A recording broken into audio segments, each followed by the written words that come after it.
الحمد لله نحمده ونستعينه ونستغفره ونعوذ بالله من شرور أنفسنا ومن سيئات أعمالنا من يهده الله فلا مضل له ومن يضلله فلا هادي له ونشهد أن لا إله إلا الله وحده لا شريك له ونشهد أن سيدنا وحبيبنا وحبيب قلوبنا محمدا عبده ورسوله أرسله بالحق بشيرا ونذيرا وداعيا إلى الله بإذنه وسراجا منيرا فقد قال الله تبارك وتعالى في القرآن الكريم أعوذ بالله من الشيطان الرجيم بسم الله الرحمن الرحيم إن الله وملائكته يصلون على النبي يا أيها الذين آمنوا صلوا عليه وسلموا تسليما اللهم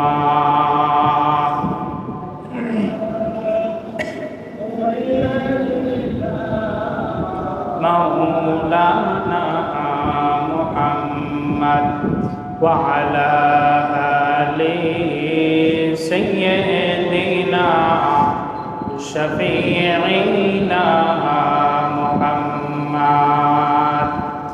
ইমানের পথে অবিচল থেকে আমার মরণ যেন হয় ইমানের পথে অবিচল থেকে আমার মরণ যেন হয় তোমারই কাছে মিনতি আমার তোমারই কাছে মিনতি আমার মহামহিম দয়াময়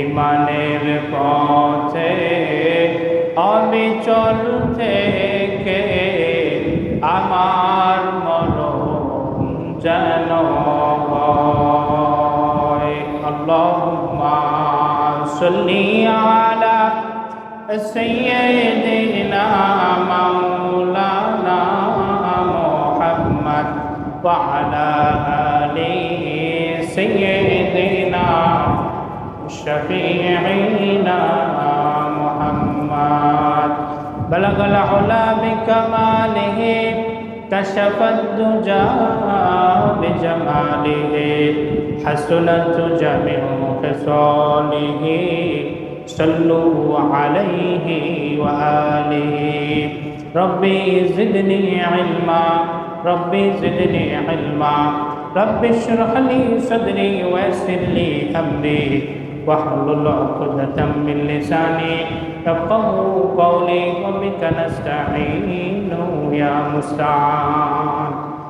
সম্মানিত মুসল্লিনে কেরাম, আল্লাহ তাবারক ওয়া তাআলার দরবারে অসংখ্য অগণিত শুকরিয়া যে আল্লাহ রাব্বুল ইজ্জত আমাকে আপনাকে এই কর্মব্যস্ততার দিনে চারিদিকে যখন মাঠে ঘাটে ফসল পাকা ফসল কেটে ঘরে তোলার মৌসুম চলছে, ঠিক সে সময়ে আমাকে আপনাকে সুস্থ সবল রেখে পাক পবিত্র হয়ে আগে আগে জুমার নামাজ আদায়ের উদ্দেশ্যে মসজিদে আসার তৌফিক যে রব আমাদের আনায়েত ফরমালেন, সেই মহান রবের দরবারে সকলেই একটু উচ্চকণ্ঠে সমস্বরে কালেমাতু শুকুর পাঠ করে সকলে বলে আলহামদুলিল্লাহ।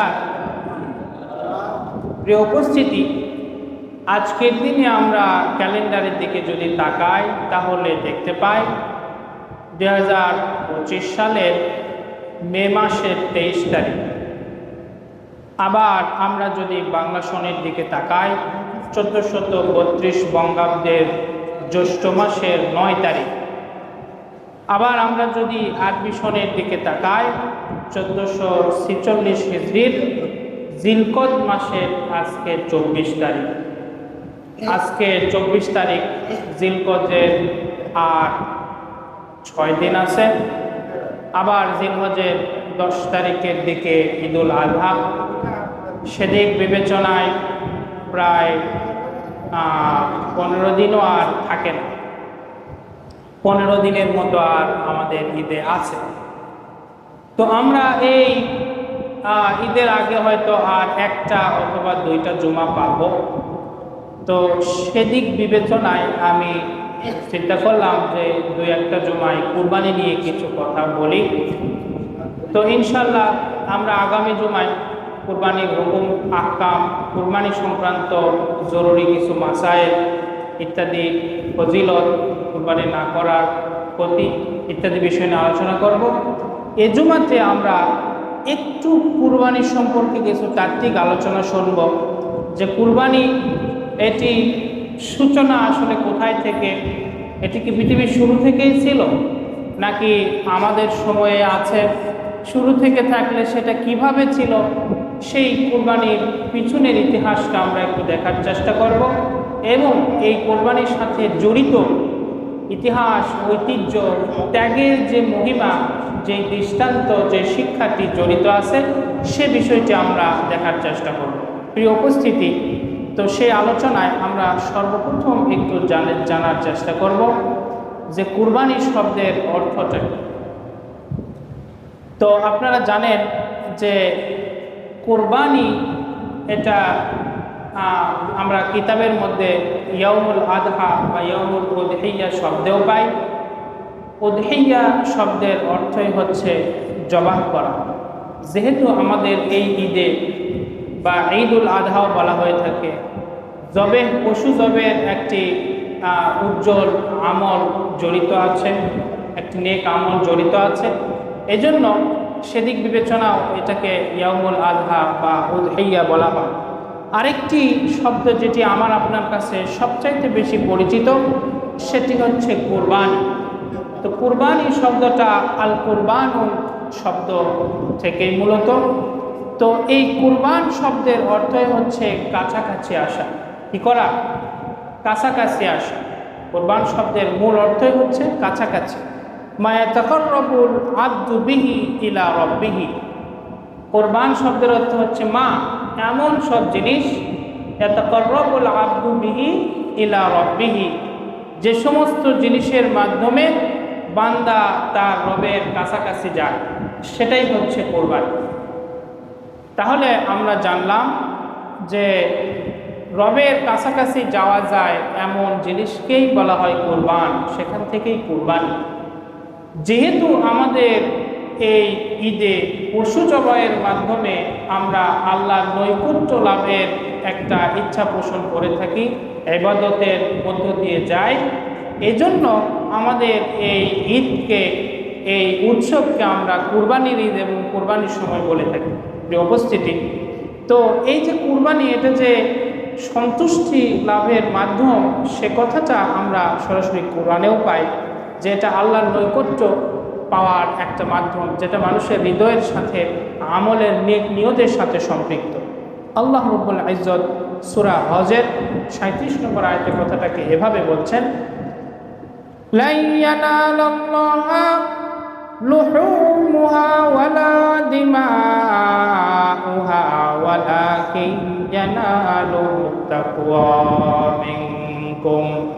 আল্লাহ বলছেন, লা ইয়ানালাল্লাহা লুহুমুহা, যেই পশুটা তোমরা আল্লাহর রাহে জবাই করো, কুরবানি দাও, সেটার গোশত, মাংস, ওয়ালা দিমাউহা, এই সেই এবং সেই পশুর রক্ত, কোনো কিছুই আল্লাহর কাছে পৌঁছায় না।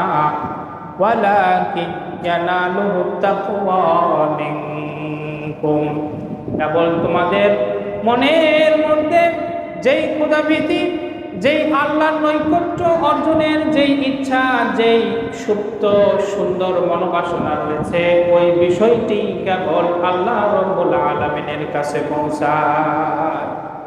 এজন্য আমাদের এই কুরবানির একমাত্র প্রধানতম উদ্দেশ্য হচ্ছে আল্লাহর নৈকট্য অর্জন। স্বয়ং কুরবানি শব্দটাই কিন্তু সেই নৈকট্য অর্থ ধারণ করে। প্রিয় উপস্থিতি, এজন্য আমাদের প্রধানতম কাজ হচ্ছে, আমরা যে কুরবানিটা দিব, সেখানে অবশ্যই আল্লাহর নৈকট্য অর্জনের ইচ্ছা এবং সেই মানসিকতাটা রাখব। তো এই যে আমাদের আল্লাহ পাক বললেন, তোমাদের যে কুরবানি, সেটা রক্ত মাংস কোনো কিছু আল্লাহর কাছে পৌঁছায় না, পৌঁছায় মনের অবস্থা। তো এইটা কুরবানির ইতিহাসের সাথে সম্পৃক্ত একটি বিষয়। তো কুরবানি এটা কখন থেকে ছিল? আমরা এখন যে স্টাইলে, যে নিয়মে কোরবানি করি, সেই স্টাইলে, সেই নিয়মে কোরবানি কখন থেকে শুরু হলো? এবং এই কুরবানিটা কি আসলে শুধু আমাদের নবী, আমাদের ইসলামের সময় থেকেই শুরু হলো, নাকি এটা আরও আগে থেকে আছে? বলা চলে যে হযরত আদম আলাইহিস সালাতু ওয়াস সালামের সময় থেকে আছে কিনা। তো আমরা সে বিষয়টি যদি দেখি, তাহলে কিতাবে পাই, কোরআন সুন্নাতে পাই, যে অবশ্যই কুরবানির এই ইতিহাস, যদিও আমরা যে স্টাইলে কুরবানি করি, সেটা আমাদের সময় থেকে, নবী মুহাম্মদ সাল্লাল্লাহু আলাইহি সাল্লামের সময় থেকে চালু হয়, এবং এটার ঐতিহ্য হযরত ইব্রাহিম আলাইহিস সালামের সাথে সম্পৃক্ত, তবুও এটার মূল ইতিহাস আমরা খুঁজে পাই হযরত আদম আলাইহিস সালাম থেকে। আপনারা সকলেই জানেন যে পৃথিবীর প্রথম মানবী হচ্ছে আদম এবং হাওয়া। তো হযরত আদম এবং হাওয়া যখন পৃথিবীতে আসলেন, আল্লাহ পাক পাঠায় দিলেন, ঠিক সে সময়ে তার প্রতিটি গর্ভে দুটি করে সন্তান হইল। কয়টি করে? দুইটি করে সন্তান হইল, একটা ছেলে এবং একটা মেয়ে। আর আমরা জানি যে বংশবৃদ্ধি হয় বিবাহের মধ্য দিয়ে, পরিবার গঠনের মধ্য দিয়ে। তো তখন নির্দেশনা ছিল শরীয়তের, ইসলামের এরকম যে এক গর্ভের মেয়েকে অন্য গর্ভের ছেলে, আবার এই গর্ভের ছেলেকে অন্য গর্ভের মেয়ের সাথে বিয়ে দেওয়া, উল্টো পাল্টা করে। কারণ ভাই বোনের মধ্যে বিয়ে ব্যাপারটা কেমন দেখায়, আবার বিয়ে যদি না হয় তাহলে তো পৃথিবী এগিয়ে যাবে না, বংশবৃদ্ধি হবে না। সুতরাং তখনকার মুক্তাজাল হাল, প্রয়োজন বিবেচনায় শরীয়তের বিধিবিধানটা এমন ছিল, প্রতিটা গর্ভেই দুটি করে সন্তান হতো, ছেলে এবং মেয়ে, এবং তাদের বিবাহের নিয়ম ছিল এরকম উল্টো পাল্টা করে ভাই বোনদের মধ্যে। তো হাবিল এবং কাবিল, তারা দুইজন দুই গর্ভের। কাবিলের সাথে তার একটা বোন আছে, নাম হলো ইকলিমা। আবার হাবিলের সাথে একজন বোন আছে, তার নাম হচ্ছে লিউজা। তো এই ইকলিমা আর লিউজা এই দুইজন যেহেতু দুই গর্ভের, সুতরাং হাবিল কাবিলের সাথে দুইজনের বিয়ে হবে। এখন কাবিলের সাথে যে বোন ইকলিমা, সে হচ্ছে একটু সুন্দরী, একটু বেশি সুন্দরী। আর হাবিলের সাথে যে সহোদর বোন এসেছে লিউজা, সে তুলনামূলক অসুন্দরী। এখন নিয়ম অনুযায়ী কাবিলের বিয়ে হয় হাবিলের বোনের সাথে, আর হাবিলের বিয়ে হবে কাবিলের বোনের সাথে। এই গল্পটি নিছক বানিয়ে বানিয়ে বলছি না, এটির ঘটনা সরাসরি কোরআনে এসেছে। একটু পরে আমি আপনাদেরকে সেই আয়াতটি পড়ে শোনাবো, সূরা মায়েদায় এসেছে। সেই আয়াতের তাফসীরের আলোকে কথাগুলো এভাবে এসেছে, এবং আমাদের কুরবানির সম্পৃক্ততা সেই প্রথম জামানায় হাবিল কাবিলের সাথে সংযুক্ত। তো এখন নিয়ম অনুযায়ী যেহেতু কাবিলের বিয়ে হাবিলের বোনের সাথে হওয়ার কথা, হাবিলের বোন অসুন্দরী, তো হাবিল মেনে নিতে রাজি, কিন্তু কাবিল এটা মেনে নিতে রাজি না। হযরত আদম আলাইহিস সালাতু ওয়াস সালাম অনেকভাবে বুঝালেন যেটা আল্লাহর নির্দেশনা, এটা এভাবেই মেনে চলতে হবে, কিন্তু কাবিল কোনোভাবে মেনে নিতে রাজি নয়। সে হাবিলের অসুন্দরী বোনকে বিয়ে করবে না, সে বিয়ে করবে তার নিজের বোনকে।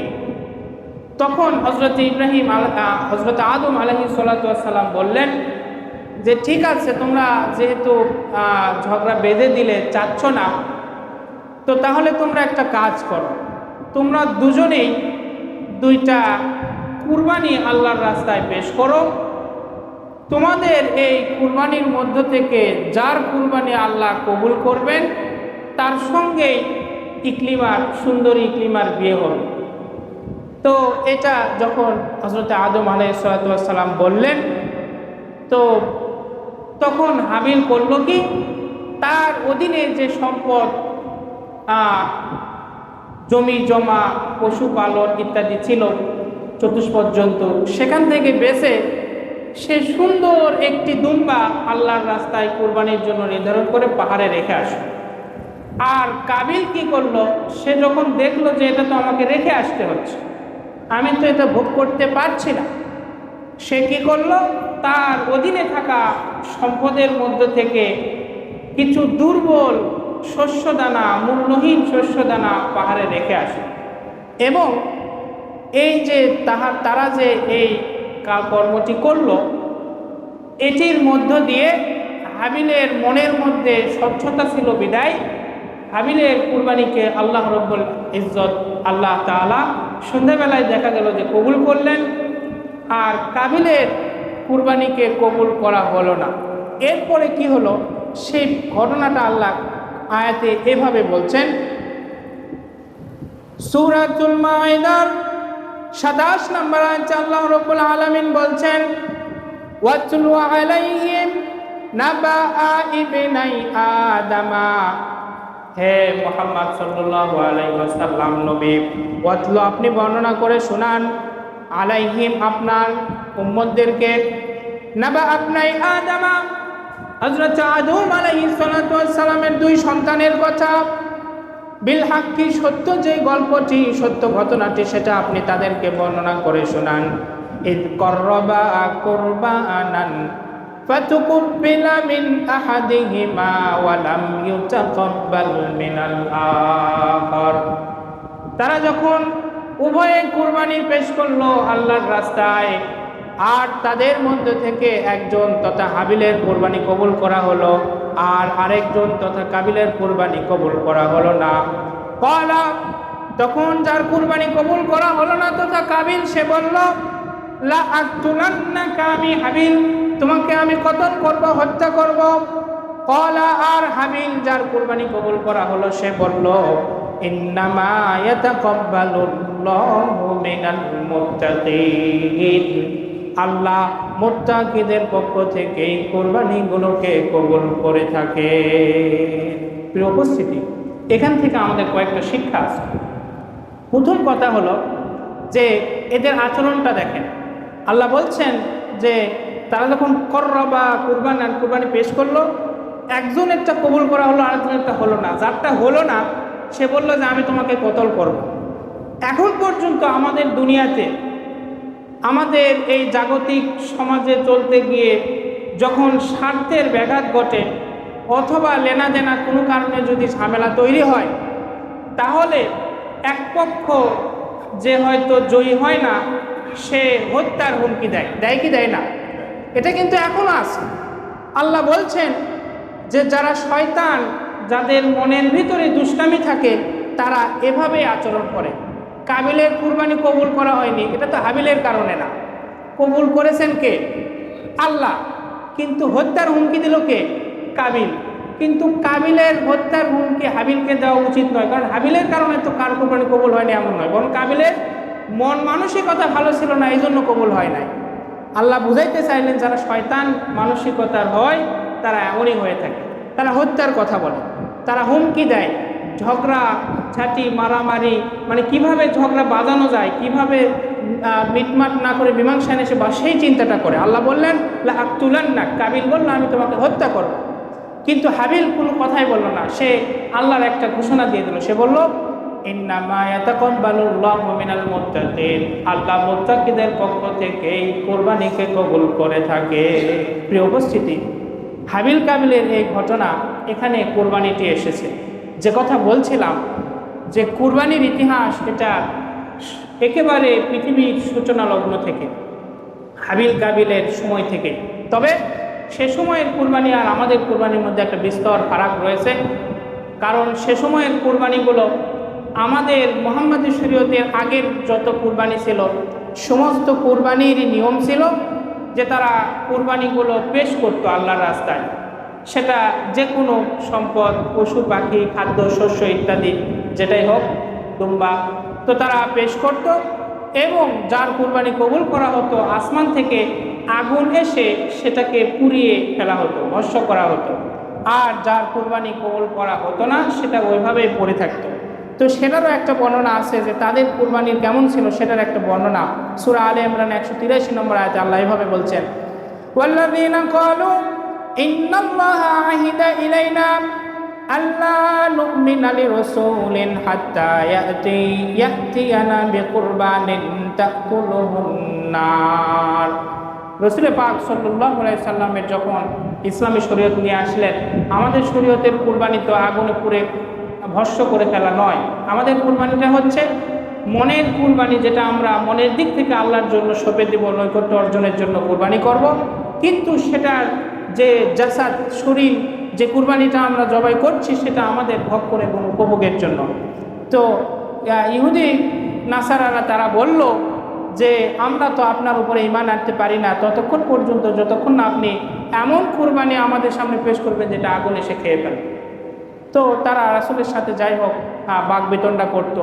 তো এখান থেকে বোঝা যায় আগের কুরবানিগুলো এমন ছিল। কিন্তু আমাদের এখনকার কুরবানি হচ্ছে ঠিক ওই রকম ত্যাগ, হাবিল যেরকম তার মনের স্বচ্ছতা নিয়ে কুরবানি পেশ করেছিল, আমাদের কুরবানিগুলো ঠিক ওইভাবে মনের স্বচ্ছতা নিয়ে আল্লাহ রাব্বুল আলামিনের জন্য পেশ করতে হবে। প্রিয় উপস্থিতি, তো আমি বিষয়টি লম্বা করছি না।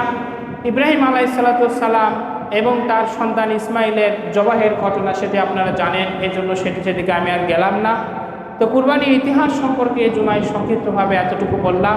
এখান থেকে আমাদের একমাত্র প্রধানতম শিক্ষা হচ্ছে অবশ্যই আমরা কুরবানি করব আল্লাহর নৈকট্য অর্জনের জন্য। আর কুরবানির যে বিধান কিভাবে করব, কার উপরে করতে হবে, না করলে ক্ষতি কী, করলে ফজিলত কী, এগুলো ইনশাআল্লাহ আমরা আগামী জুমায় আলোচনা করার চেষ্টা করব। আল্লাহ পাক আমাদের যথাযথভাবে আল্লাহর নৈকট্য অর্জনের জন্য আগামীর কুরবানির আমলটি করা তৌফিক দিক। সকলে বলে আমিন। ওয়া আখিরু দাওয়ানা আনিল হামদুলিল্লাহি রাব্বিল আলামিন। মা তৌফিক ইল্লা বিল্লাহ।